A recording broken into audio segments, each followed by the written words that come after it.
मुल्क के मुख्तलिफ इलाकों में बारिश और बर्फबारी से मौसम मज़ीद सर्द हो गया। मरी, एबटाबाद, मानसहरा, शुमाली इलाका जात, कोयटा, चमन समेत कई इलाकों में शदीद बर्फबारी हुई। बर्फबारी और सयाहों की बड़ी तादाद में आमद के बायस कोयटा में ट्रैफिक जैम हो गई। दर्जनों गाड़ियां घंटों सड़क पर फंसी रहीं। खवातीन और बच्चों को शदीद परेशानी का सामना करना पड़ा। PTMA के मुताबिक ज़ियारत शाहराह पर 6 गाड़ियों में फंसे खवातीन और बच्चों समेत 30 सयाहों को रेस्क्यू करके महफूज मकाम पर पहुंचा दिया गया है। बारिश और बर्फबारी में लोगों की गाड़ियां भी खराब हो गई। मरी में भी वक्फे से बर्फबारी का सिलसिला जारी है। मरी एक्सप्रेस वे पर फुलग्रां टूल प्लाजा से मरी की तरफ आम ट्रैफिक का दाखिला बंद कर दिया गया है। मकामी आबादी और एमरजेंसी ट्रैफिक के लिए N75 फिलहाल खुली है। एबटाबाद और गलियात में शदीद बर्फबारी के बाद सयाहों का दाखिला बंद कर दिया गया। लाहौर, कराची, इस्लामाबाद, दादू और जैकबाबाद में भी बारिश। सांगर, शहादातकोट, खैबर, बटराम, लकी मरवत और सवाबी में बादल बरसे। बलोचिस्तान में डेरा बुगटी, हब, बारखान, ओस्ता मोहम्मद और सीबी में बारिश से सर्दी बढ़ गई।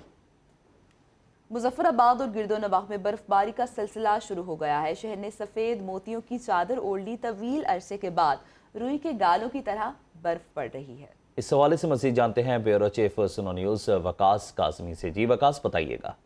जी बिल्कुल, मुजफ्फराबाद शहर और गिरदोनवाह में रुई के सफ़ेद गाले जो है वो बरसना शुरू हो चुके हैं। इस वक्त मुजफ्फराबाद में सफ़ेद मोतियों की चादर ओढ़ रही है और शहर के अंदर जो है वो बर्फ़बारी का सिलसिला जारी है। मेरे अकब में आप देख सकते हैं कि मुजफ्फराबाद शहर के अंदर जो पहाड़ हैं इन पर भी बर्फ़बारी हो रही है और शहर के बीचों बीच जो है वो बर्फ़बारी का सिलसिला जारी है। और इससे कबल अगर बात की जाए तो मुजफ्फराबाद शहर के अंदर कहा जाता था कि 20 से 30 साल कबल शहर के अंदर बर्फ़बारी होती थी और गुज़श्ता रोज़ पेशन गोई भी की गई थी कि SCMA की जानिब से कि शहर और गिरदोनवाह में बर्फ़बारी हो सकती है। तो इस वक्त आप देख सकते हैं कि मुजफ्फराबाद शहर, न सिर्फ मुजफ्फराबाद शहर बल्कि अतराफ़ के जितने की भी इलाके हैं मुजफ्फराबाद से गिरदोनवाह के, जैसा कि गढ़ी दुपट्टा और कोहड़ी, इन इलाकों में भी बर्फ़बारी जो है वो इस वक्त जारी है और हर जानब जो है सफ़ेद चादर ओढ़ ली है पहाड़ों ने और बर्फ़बारी का सिलसिला जारी है। और महकमा मौसमियात का यह कहना है कि बारिश और बर्फ़बारी का यह सिलसिला आमदा 12 से 24 घंटों तक जारी रहने का इम्कान है। जी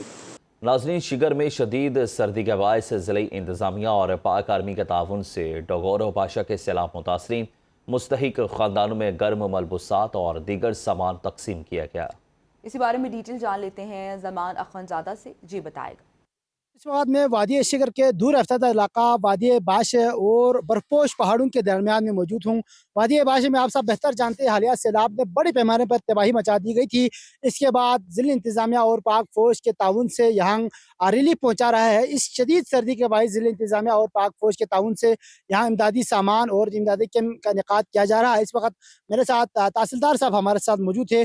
मज़ीद तफसीलात हम इनसे जानते हैं। जी सर, आप क्या कहना चाहते हैं? रजीम। मैं सबसे पहले CO साहब और हमारे DC आरिफ हुसैन साहब और फैसल गोंदल हयात साहब, अपना AC साहब, तो उनका मैं बहुत बहुत शुक्रिया अदा करता हूँ। उनकी कोशिशों से इन गरीबों के लिए यहाँ जो इस साल सैलाब के मुतासरीन थे, ये बहुत कस्म पुरसी की हालत में थे, इनको रिलीफ पहुँचाया। इनके लिए बहुत सारे रिलीफ के सामान के साथ साथ नाला की सफाई वगैरह, मकान बनाने के लिए, इनके लिए रहाइश का मसला, स्कूल का मसला, ये दवाई का मसला, ये सारा हल कर रहे हैं।